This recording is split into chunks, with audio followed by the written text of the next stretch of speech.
Glória a Deus. Glória a Deus. Quero cumprimentar os irmãos com a paz do Senhor Jesus. Amém? Quero glorificar o Senhor por essa oportunidade de estar aqui juntamente com os irmãos para juntos meditarmos na palavra do Senhor, né? O Senhor é bom e a sua misericórdia dura para sempre. Agradeço a Deus pela sua vida, que está aqui nessa noite nos acompanhando, que nos permite entrar dentro da sua casa para junto aprendermos da palavra do Senhor. Amém? Eu gostaria de orar antes de iniciarmos a palavra do Senhor. E gostaria que você orasse comigo neste momento. Vamos orar? Pai, em nome de Jesus, graças te damos, Senhor, pela oportunidade de meditarmos na tua palavra, pela oportunidade que nós temos de engrandecer e exaltar o teu santo nome.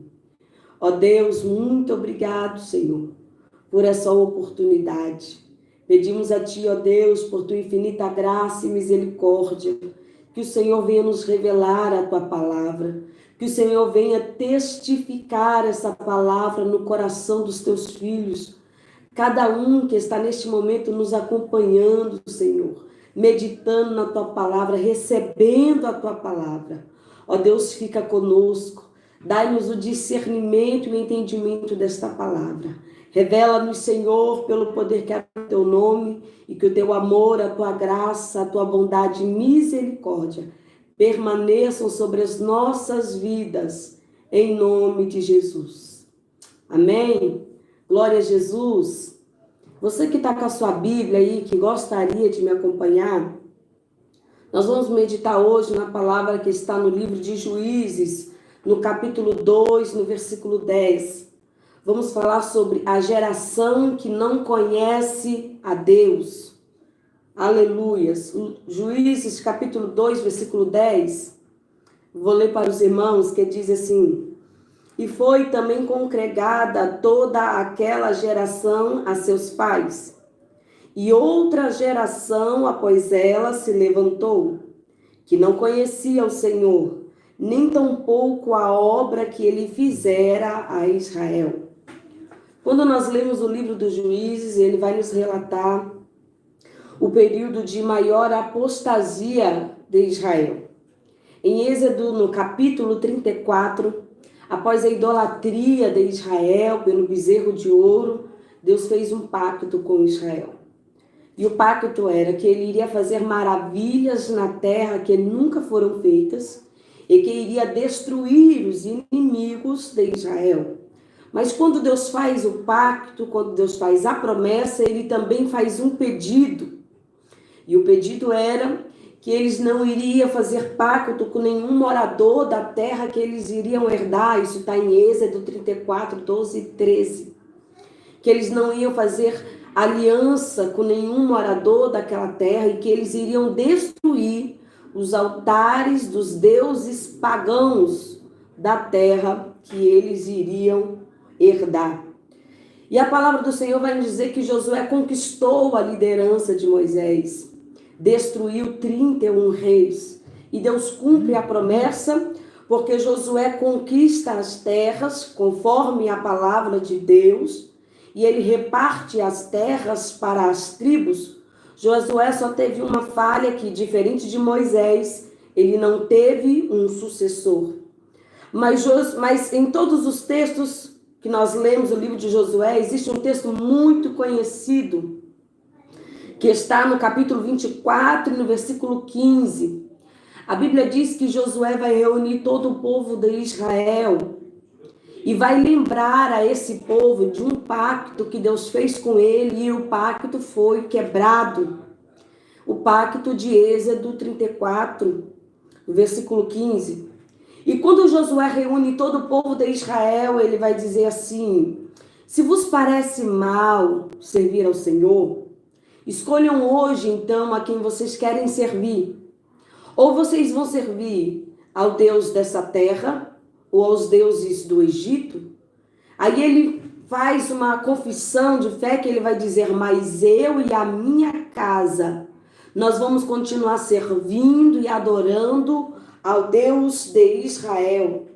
Só que quando Josué reúne o povo, e Josué vai lembrar o povo nessa palavra de um pacto quebrado, a Bíblia vai nos dizer, no contexto de toda a história, que o povo já estava vivendo debaixo de uma apostasia.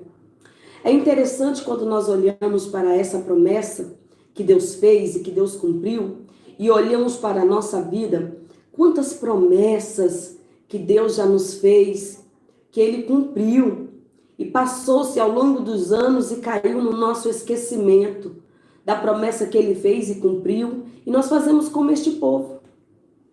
Começamos a viver uma vida de apostasia, nos afastamos da verdade, nos esquecemos que nosso Deus é um Deus que quando promete, Ele cumpre. Mas eu quero que nessa palavra você venha refletir, nesse momento analisando sobre a sua vida. Talvez ainda na sua infância, conheço várias pessoas que nos relatam isso. Deus fez a promessa que você seria um pregador da palavra. E talvez hoje você já é um pregador renomado e você nem lembra que Deus já havia te feito essa promessa. E hoje a promessa se cumpriu. E por que você não lembra? Porque passou os anos e caiu no teu esquecimento. Deus fez uma promessa que você seria um levita da casa do Senhor, que Ele iria te dar um grande rebanho, que você iria apacentar se tornando um pastor. Deus cumpriu a promessa, mas passou-se os anos, caiu no esquecimento, e nós começamos a fazer velhas práticas, começamos a viver como esse povo, uma vida de apostasia. Mas nessa noite, a noite de nós, que o Senhor traz isso à nossa memória, à nossa lembrança, e que se essa é a situação da sua vida, você vai dizer como Josué: epa, eu e a minha casa, nós vamos continuar servindo e adorando ao Deus de Israel, porque Ele é fiel com a sua palavra. Glória a Deus, você pode dar um glória a Deus por essa palavra, porque Ele é fiel. Mas a palavra vai nos dizer que Josué morre. E depois que Josué morre, começa um período negro de Israel. Depois do capítulo 24, começa um período de apostasia. E agora não é mais Josué que vai lembrar o povo do pacto quebrado, da aliança quebrada. Quem vai lembrar o povo é o próprio anjo do Senhor. Quando nós lemos em Juízes, no capítulo 2, e eu gostaria de ler com os irmãos, olha o que o anjo vai dizer para o povo. E quanto a vós, não fareis acordos com moradores dessa terra, era o pacto. Antes, derrubareis os altares dos deuses pagãos, mas vós não obedecestes a minha voz. Por que fizeste isso? E aí vai dizer, versículo 2 do capítulo 3 de Juízes: assim também eu disse, não expulsarei-os diante de vós, antes estarão como espinhos nos vossos lados, e os seus deuses vos serão por laço. Agora o povo começa a viver um período que a teologia chama de teocracia.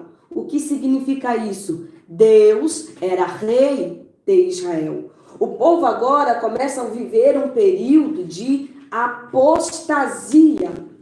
E o que eu acho interessante é que o povo que atravessou o Mar Vermelho com Moisés, que andou o deserto com Josué, que conquistou a terra prometida, esse povo morre. E a geração que surge agora é uma geração que não conhece a Deus. O contexto do livro dos Juízes revela a realidade dos nossos dias. Qual é a realidade dos nossos dias? A geração que não conhece a Deus. É lamentável, mas nos revela essa realidade. E a maior tragédia dessa geração é saber que Deus existe, mas não conhecê-lo como Ele é. Porque aquela geração que surgiu, como o texto que nós lemos, como um texto de introdução dessa palavra, É uma geração que não conhecia a Deus, mas era uma geração que sabia quem era Deus de ouvir falar. Ouviram falar de um povo que atravessou o Mar Vermelho, ouviram falar das pragas do Egito, ouviram falar que existia um Deus, mas não conheciam a Deus. E a consequência em não conhecer o Senhor está em nós não podermos adorá-lo em verdade. É tão tremenda essa palavra porque o Senhor associa, o nosso Deus associa a adoração com verdade. João capítulo 4, versículo 24. Eu gostaria que você deixasse sua Bíblia aberta e você quisesse me acompanhar, porque nós vamos meditar tudo por dentro da palavra do Senhor. E a Bíblia vai dizer em João, no capítulo 4, 24, importa que os que o adorem em espírito e em verdade. Então, ele associa a adoração com verdade. Então, se eu não tenho a verdade, eu não posso adorá-lo. Ou eu não tenho uma adoração verdadeira. Porque eu só posso adorar aquilo que eu conheço e quando eu estou em verdade. E é interessante que quando nós meditamos nessa palavra, nós vamos ver que a Bíblia vai nos revelar sobre a apostasia desse povo. E quando nós pegamos o significado da palavra apostasia quer dizer afastamento da verdade. É tão tremendo isso porque o povo começa a viver uma vida de apostasia porque o povo começa a viver uma vida fora da verdade. E essa geração que surge sabia quem era Deus de ouvir falar, mas era uma geração que não conhecia a Deus porque sabia por causa dos seus antepassados. Um exemplo bem simples. Uma coisa é você ouvir falar a respeito de uma pessoa. Você ouviu falar. Outra coisa é quando você conhece. O seu relacionamento, a sua aproximação, a sua intimidade te revela coisas diferentes a respeito da pessoa que você conheceu. Agora você não ouviu falar, agora você conhece. Então esse povo não conhecia Deus, conhecia apenas de ouvir falar. Então esse povo era um povo que não andava com a verdade. E quando nós olhamos para essa palavra, teologicamente, nós vamos ver que existem 3 tipos de apostasia, afastamento da verdade.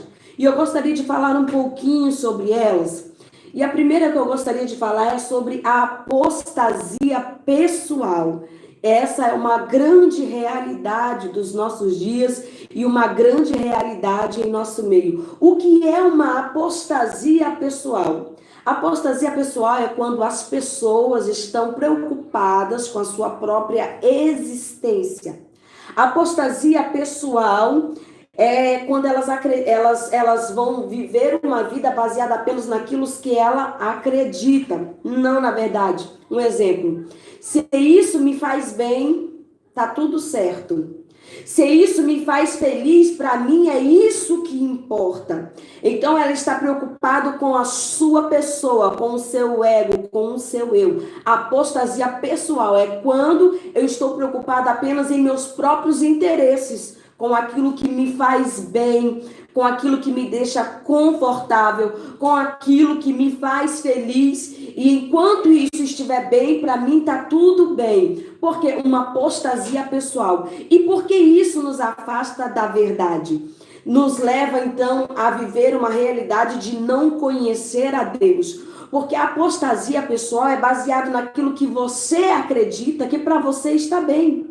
E nós aprendemos que a realidade não é essa. Existe uma verdade, existe uma palavra que é a verdade, e é nela que nós devemos basear a nossa crença, a nossa fé, o cotidiano da nossa vida. Então, a apostasia pessoal é quando eu me importo apenas com o meu interesse. É quando nada mais faz sentido, apenas aquilo que me faz bem. É quando não me convém mais pregar como eu pregava antes, não oro mais como eu orava antes, não consagro mais como eu consagrava antes, porque do jeito que tá para mim, tá bom. Isso é a apostasia pessoal. A segunda apostasia é a apostasia moral. E a apostasia moral vai falar sobre todo o espírito de imoralidade. Apostasia moral é quando nós admitimos todo tipo de maldição e de imundícia. Sabe o que é? É quando a nossa mente fica domesticada. Irmão, isso aqui é terrível. É quando pessoas que hoje vivem uma vida considerada pela Bíblia, vivem no pecado, vivem no erro, e para elas está bom desse jeito, porque a sua mente foi domesticada a viver assim, para ela está tudo bem. Ou quando eu sei que uma coisa é errada e eu não me importo em ensinar aquela pessoa a verdade, em falar a verdade. É uma apostasia moral. É mais ou menos assim, eu não faço, mas não ligo quem faz. Eu não pratico, mas não me importo com quem pratica. E quando nós olhamos para a palavra de Deus, Romanos, capítulo 1, versículo 32, olha o que diz a palavra do Senhor. Não só são dignos de morte aqueles que fazem, mas aqueles que também aceitam, aqueles que consentem e admitem toda prática de imoralidade e de imundícia. Então, não só são dignos de morte aqueles, não só os que praticam, mas aqueles que compactuam com isso. E é por isso que a palavra de Deus, ela é tremenda. E, infelizmente, a apostasia moral é uma realidade, porque ninguém mais quer ser confrontado. É por isso que muita coisa hoje, principalmente nos nossos cultos religiosos, mudou. Porque não queremos mais pregar sobre arrependimento de pecado, sobre conserto, sobre uma vida santificada, sobre uma vida de consagração. E quando eu coloco a mão sobre a tua vida, você estando no erro, quando eu não procuro te corrigi-la na palavra, quando eu vou consentir a vida de pecado que você leva, a Bíblia diz que eu sou tão pecadora tanto quanto você, que vive na prática da imoralidade. Uma apostasia moral é quando nós nos afastamos daquilo que é verdade. E a terceira apostasia se chama apostasia doutrinária. E a apostasia doutrinária é quando eu não estou mais comprometida com a verdade, como a Bíblia diz. A apostasia doutrinária é quando eu sou comprometida com os meus propósitos. A apostasia doutrinária, meus irmãos, é a nossa realidade. Nós vemos hoje não, porque está todo mundo em casa, todo mundo ficando em casa, as igrejas não estão realizando mais os seus cultos, mas como antes tinha, nós víamos uma grande verdade e realidade, igrejas abarrotadas de pessoas. Mas não que foram ali para adorar a Deus, mas foram ali, perdão, irmãos, mas foram ali por causa de uma apostasia doutrinária.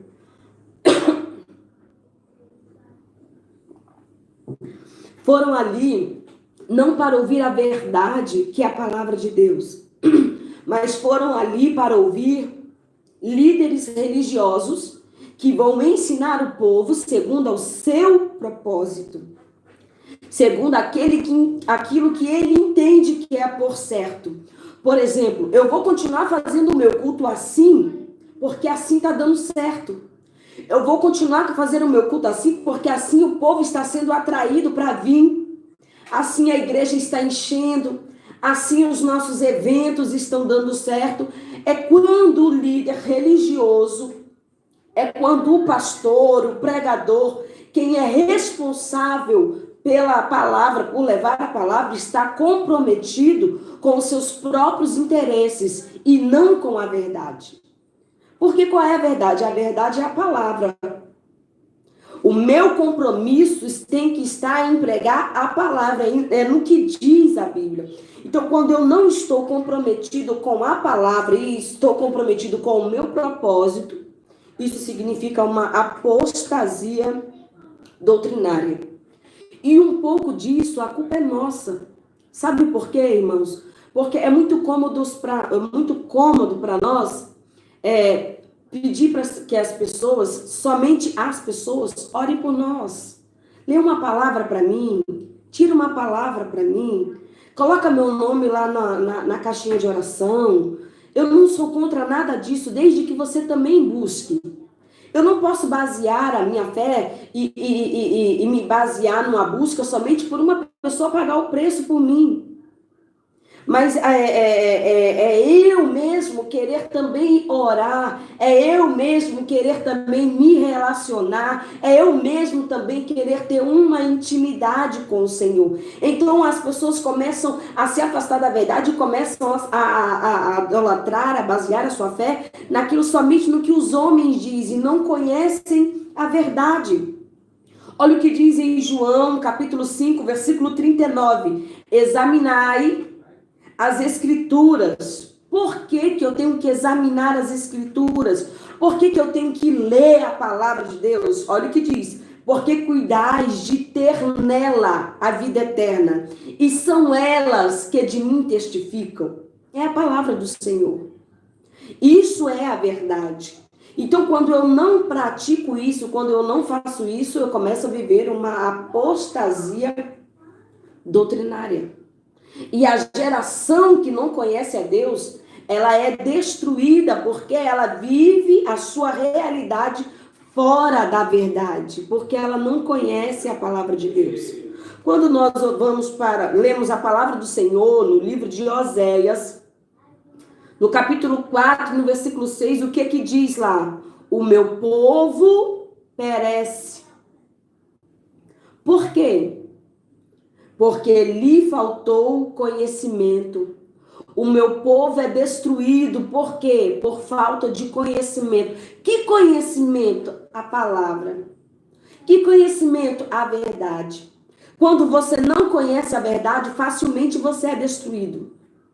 Quando você não conhece a palavra, facilmente você é abalado. Quando você não conhece a palavra, qualquer vento te leva. Quando você não conhece a palavra, a sua fé não é uma fé inabalável, a sua fé é uma fé fraca, porque você não conhece a palavra. Porque vivemos uma vida de apostasia, nos afastando da verdade. E é tão tremendo, porque quando nós olhamos para essa palavra, nós vamos descobrir que quando a palavra do Senhor diz, meu povo foi destruído porque lhe faltou conhecimento. Nós vamos descobrir que a palavra trevas no hebraico, ela significa ignorância. E é por isso que o diabo, ele é conhecido como príncipe das trevas. Por quê? Ele é conhecido como príncipe das trevas, porque ele governa sobre a ignorância. É por isso que o diabo não tem raiva de oração, de jejum, não. Ele se preocupa mesmo, e eu acho tão interessante que eu recebi vários testemunhos essa semana de pessoas dizendo, irmã, eu estou estudando mais a palavra, eu estou lendo a palavra. Algumas pessoas que estão fazendo o curso, o Apocalipse na Veia, chegaram a testemunhar para mim, a compartilhar comigo, dizendo que estão sofrendo ataques espirituais. Por quê? Porque o diabo, ele é conhecido como o príncipe das trevas porque ele governa sobre a ignorância. Então, quando você está deixando de ser ignorante, quando você busca o conhecimento da palavra, ele vê que ele está perdendo e ele não fica satisfeito com isso. Ele se levanta furioso mesmo. Mas quando nós olhamos para a palavra do Senhor, que nós vamos ver que esse povo que é governado sobre a ignorância, nós vamos ver uma geração que não conhece a palavra do Senhor, que é governado sobre a ignorância, uma geração de pessoas doentes, depressivas, ansiosas, uma geração de pessoas que vivem uma vida espiritualmente instável. São pessoas, muitas, que se convertem hoje, amanhã está fora da igreja.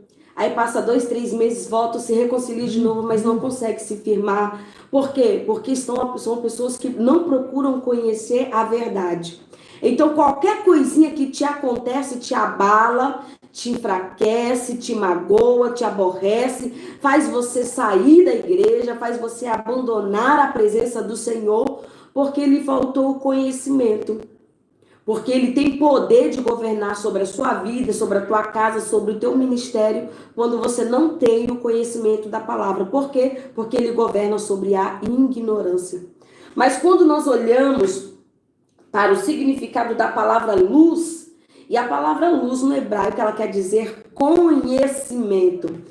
É tão verdade isso que quando nós olhamos para a palavra do Senhor, para a Bíblia, nós vamos ver Salmo 119, verso 105, que vai dizer: lâmpada para os meus pés, aleluias, e luz para os meus caminhos. O que é?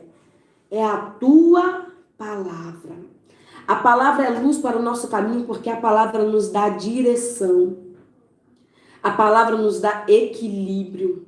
A palavra nos traz paz. A palavra nos dá sabedoria. A palavra te fortalece, porque é a palavra que nos traz conhecimento. Ela é luz para os nossos caminhos. Ô irmão, como é maravilhoso quando nós conhecermos, nos enchemos da palavra do Senhor. É uma fonte inesgotável, não tem como expressar com palavras o que sentimos quando nós examinamos, como temos como prática, como um devocional, como um cotidiano, conhecermos um pouco mais sobre a palavra do Senhor. É quando você não conhece de ouvir falar, é quando você conhece de ter relacionamento. Você sabe quem é o seu Deus e ele sabe quem é você. É tremenda essa palavra. E aí nós vamos olhar para a palavra do Senhor e Jesus vai nos ensinar pela sua palavra como vivermos uma vida de adoração e adoração em verdade, que é a sua palavra. Quando Sanaqueribe invade Israel, Sanaqueribe ele era conhecido como um rei muito cruel. A Bíblia vai nos contar a história, vai dizer que ele pegava o povo, levava o povo cativo e trazia o seu povo para morar na terra e governar a terra. E a palavra do Senhor vai nos dizer que quando Sanaqueribe faz isso, o povo vem junto com eles, vem para dentro de Israel, todo miticismo religioso. Eles começam a adorar a deuses pagãos. Aí Deus manda leões que devoram, comem algumas pessoas. E o povo fica desesperado, o povo vai até Sanaqueribe e vai dizer que eles precisam saber como adorar o Deus daquela terra. E Sanaqueribe até promete enviar alguém que era daquela terra e ensinar a eles como adorar o Deus daquela terra, mas ele não cumpre a palavra dele. E depois de 900 anos, é Jesus quem vai ensinar a primeira missionária da Bíblia como adorar, uma adoração em verdade, uma adoração de verdade ao Deus daquela terra. É quando nós lemos em João, no capítulo 4, Jesus vai ensinar a primeira missionária da Bíblia uma verdadeira adoração. E para uma verdadeira adoração, Jesus vai ensinar 3 coisas. Primeiro, quem eu vou adorar, onde eu vou adorar e a adorar. É tão tremendo porque quando nós lemos João, no capítulo 4, o texto vai dizer, e era necessário passar por Samaria. Jesus tinha a necessidade, era necessário ele passar por aquele lugar para ensinar aquela mulher a adorar, a quem adorar e a adorar em verdade. É tão tremendo que a Bíblia vai dizer em João, no capítulo 4, versículo 22, quando nós vamos ler, ele vai dizer, vós adorais o quê? O que não sabeis. Gostaria de ler com os irmãos. João 4, capítulo 22. A mulher vai questionar a quem ela vai adorar ou como ela vai adorar. E Jesus vai dizer para ela, João 4, 22. Vós adorais o que não sabeis. Nós adoramos o que sabemos, porque a salvação vem dos judeus. Quando Jesus declara, nós adoramos o que sabemos, ele vai dizer que ela precisa adorar a Deus. Que a verdadeira adoração e a quem ela deve adorar é a Deus. porque Deus era Deus de Israel. É isso que Jesus vai ensinar para a primeira missionária da Bíblia, para a mulher samaritana. Vai ensinar para ela a quem ela devia adorar. E quando nós lemos a palavra do Senhor, nesse mesmo texto, agora ele vai ensinar a ela onde ela deve adorar. Porque ela vai dizer assim, uns dizem que nós devemos adorar no Monte Gerezi, outros nós devemos adorar em Israel. Mas olha o que a palavra do Senhor vai dizer. Mas a hora vem e é agora, em que os verdadeiros adoradores adorarão ao Pai em espírito e em verdade. E o Pai procura os tais que assim o adorem. Jesus vai ensinar para ela que aonde ela vai adorar. Aí você vai dizer, mas aí não está dizendo aonde ela vai adorar. Quando ele declara aonde ela vai adorar, ele ensina também a ela a adorar. Por quê? Porque Deus não se limita a templo, Deus não se limita a púlpito, Deus não se limita a banco, nem a parede de concreto. O texto vai dizer que Deus é espírito, e importa que os que o adorem em espírito e em verdade. Jesus vai ensinar para ela que ela precisava adorar em espírito e em verdade, aonde ela estiver. Eu posso adorar o Senhor na minha casa, eu adoro o Senhor indo para o meu trabalho no ônibus, eu adoro o Senhor no metrô, eu adoro o Senhor no meu carro, eu adoro o Senhor lavando a minha vasilha na pia, eu adoro o Senhor limpando a minha casa, eu adoro o Senhor aonde eu estiver, porque Ele é Espírito, e importa que eu o adore em espírito e em verdade. O Senhor sonda o nosso coração e Ele sabe quando a sua adoração é verdadeira. Então o Senhor vai ensinar como nós devemos adorar e aonde nós devemos adorar. Eu acho tremenda essa palavra, porque o Senhor só numa palavra ensina para ela onde ela vai adorar, quem ela vai adorar e a adorar em verdade. Uma liturgia religiosa, 2, 3 horas de um culto dentro da igreja, não é adoração. Adoração é quando ela sai daqui de dentro em verdade. É quando o Senhor sabe e Ele sonda as palavras que saem da minha boca e Ele sabe que ela vem do meu coração. É quando as lágrimas rolam no meu rosto porque eu sinto a presença de Deus, porque eu sou sincera naquilo que eu estou adorando e na forma com que eu estou adorando. Eu venho aqui nesta noite dizer para você que a geração que não conhece a Deus é uma geração que não vive em verdade. É uma geração que não conhece a palavra, que precisa se limitar a tempo, que precisa se limitar a lugares, a espaços onde você vai ouvir aquilo que massageia o teu ego, aquilo que massageia a tua carne. Mas a palavra verdadeira do Senhor, ela é aquela palavra que ela exorta, ela ensina, mas ela é uma palavra confrontadora. E quando eu amo essa palavra, eu vivo uma vida em verdade. Mesmo que ela muitas das vezes venha confrontar o meu caráter, a minha vida, porque a palavra do Senhor, ela é amor, mas ela também é fogo consumidor. E eu amo a palavra da mesma forma, porque eu quero viver uma vida em verdade, e eu quero adorar em verdade. Por isso que a Bíblia diz, importa que os verdadeiros adoradores adorarão ao Pai, em espírito e em verdade. O pastor não sabe se a sua adoração é verdadeira. O pregador não sabe se a sua adoração é verdadeira, mas o nosso Deus, o dono da verdade, Ele conhece o teu coração e Ele sabe se a sua adoração é verdadeira. E infelizmente, nós estamos vivendo uma geração de uma fé doente, de pessoas que não conseguem adorar ao Senhor em verdade. E por que nós estamos vivendo essa realidade? A realidade da geração que não conhece a Deus. As pessoas vão para a igreja porque querem ser curadas. Deus cura. E pronto, para mim tá bom. Eu quero receber a cura, mas eu não quero conhecer o dono da cura. Eu preciso de um milagre, mas não me faz necessário conhecer ou ter um relacionamento com Deus do milagre. Eu preciso de uma porta aberta, mas não me faz necessário conhecer o Deus do milagre. É por isso que a palavra do Senhor é verdadeira. E é por isso que essas pessoas são a geração de pessoas doentes. E isso nós vemos porque muita coisa mudou. Quando nós olhamos para a geração até a década de 90, era uma geração pré-moderna. A geração pré-moderna, o centro de tudo era Deus. Os hinos era para adorar a Deus. A pregação era a pregação da cruz. A pregação era Calvário. A pregação era arrependimento. Porque o centro de tudo nessa época, até a década de 90, era Deus. Os hinos era para adorar a Deus. Um exemplo é: rude cruz se erigiu, dela um dia fugiu, como emblema de vergonha e dor.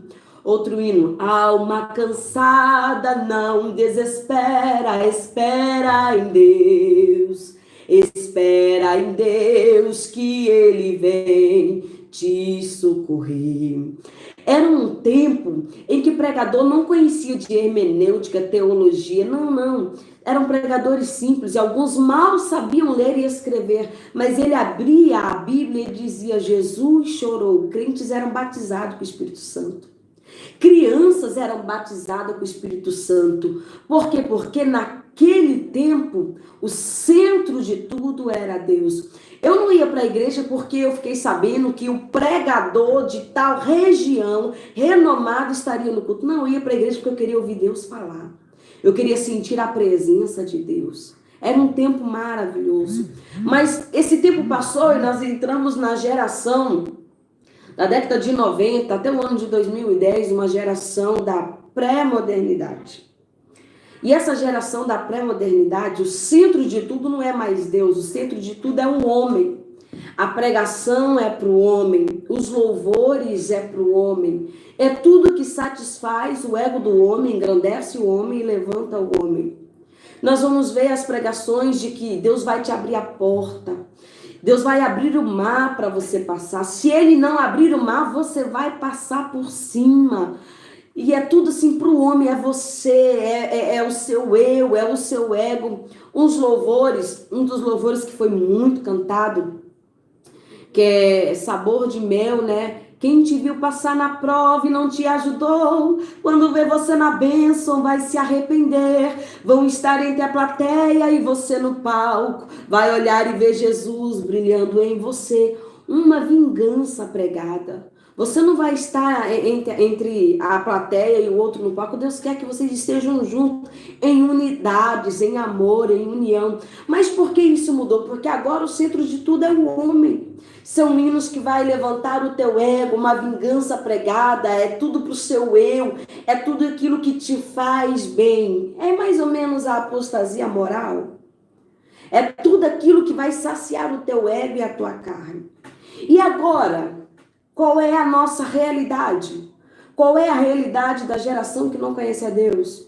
É a geração que nós estamos vivendo, uma geração pós-modernidade. O centro de tudo agora não é mais Deus. O centro de tudo agora não é mais o homem. O centro de tudo agora são as máquinas.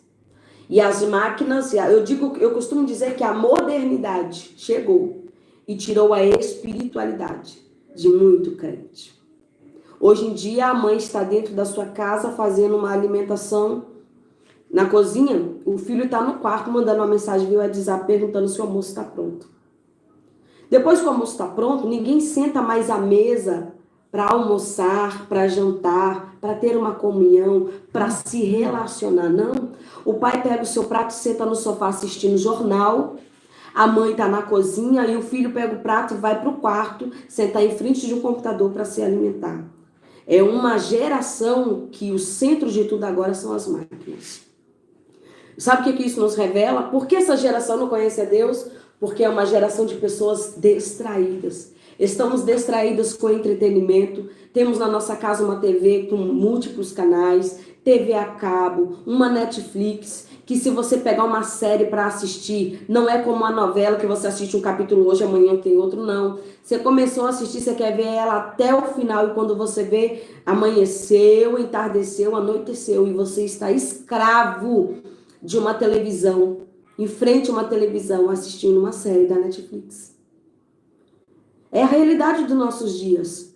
É uma geração pós-modernidade, onde as máquinas entrou e tirou a espiritualidade da nossa vida. Uma geração de pessoas distraídas. Quando nós acordamos, muitos hoje em dia não fazem como antigamente. Dobrava o joelho, orava, então começava o seu dia, não. Primeira coisa é pegar o celular. Depois que você tira o seu celular do modo avião, ou que você liga o celular e que você vai ver suas mensagens pelo WhatsApp, ou alguma notificação no seu Facebook, acabou, meu irmão. Uma coisa chama a outra, uma coisa chama a outra. Você já levanta com o celular na mão, já senta na mesa com o celular na mão, você vai para o banheiro com o celular na mão. Uma geração de pessoas distraídas. E essa geração de pessoas distraídas é uma geração de pessoas que não conhecem a Deus. É muito triste essa realidade, mas é louvável essa palavra, porque essa palavra vai nos refletir sobre a nossa vida, sobre de como é a nossa adoração a Deus. Se a sua adoração ela é verdadeira, se você adora a Deus em verdade, como que você está vivendo o seu dia a dia a Deus? Como você está prestando o seu culto racional a Deus? A palavra do Senhor vai dizer que nós devemos prestar os nossos corpos como sacrifício vivo, como culto racional a Deus. Aleluias. Eu glorifico a Deus por essa palavra. E que você venha refletir sobre essa palavra. Que você venha fazer uma análise sobre essa palavra e mudar o teu comportamento. Mudar a sua vida. E que você possa se tornar um verdadeiro adorador. Um adorador que conhece o Deus que você serve. Um adorador que tem relacionamento com Deus, que você sabe que aonde você estiver, você pode adorar a Ele, porque o nosso Deus é Espírito. E importa que o adoramos em Espírito e em verdade. Glória a Deus, eu agradeço a Deus por essa palavra, por você que esteve comigo até agora. Eu gostaria de deixar um recadozinho para você, antes de orar, que o pastor Carlos estará amanhã às 21 horas. O pastor Carlos vai estar fazendo uma live conjunta com um canal 4S, um canal da Flórida, e ele vai estar ao vivo no canal dele e vai estar ao vivo também no canal 4S, uma live conjunta com o irmão lá da Flórida, você que puder acompanhar e receber um pouco mais da porção da palavra de Deus. Também gostaria de pedir, você que me ouviu, você que conhece o nosso ministério, o Ministério do Pastor Carlos, nos ajude, se inscreva no meu canal que está aí na descrição. Esse canal é um canal alternativo, né? Caso o canal do Pastor Carlos venha sair do ar, venha ser brecado, é um canal alternativo, onde o Pastor Carlos continuará com suas pregações e junto nós dois estaremos anunciando a palavra para dentro do seu lar e da sua casa e anunciando o reino de Deus, amém? Eu gostaria de orar por você, nesse momento você que ouviu a palavra, recebeu a palavra, meditou na palavra, você que puder fechar os seus olhos agora e agradecer a Deus por essa palavra, nós vamos orar, amém? Pai, em nome de Jesus, eu glorifico o teu nome, Senhor. Eu te agradeço, ó Pai, porque a tua palavra é vida, a tua palavra transforma, a tua palavra sara, a tua palavra cura, a tua palavra edifica.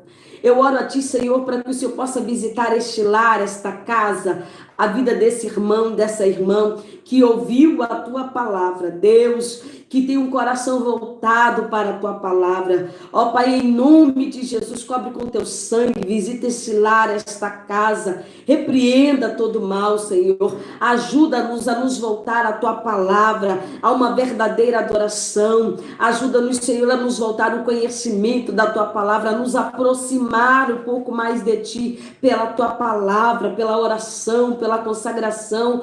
Ajuda-nos, Senhor, a viver uma vida em santificação, em uma vida com uma verdadeira adoração, porque nós conhecemos o Senhor, sabemos que o Senhor é poderoso, sabemos, ó Pai querido, das maravilhas que o Senhor tem feito e te glorificamos, Senhor, pela tua palavra, a palavra que sara, a palavra que nos alimenta. Abençoa, Senhor, a vida deste irmão, dessa irmã, o meu lar, a minha casa, e junto nós te glorificamos, te agradecemos pela tua palavra, pela tua presença, em nome de Jesus. Muito obrigado, você que ficou comigo até agora. Deus abençoe o seu lar, a tua casa, em nome de Jesus.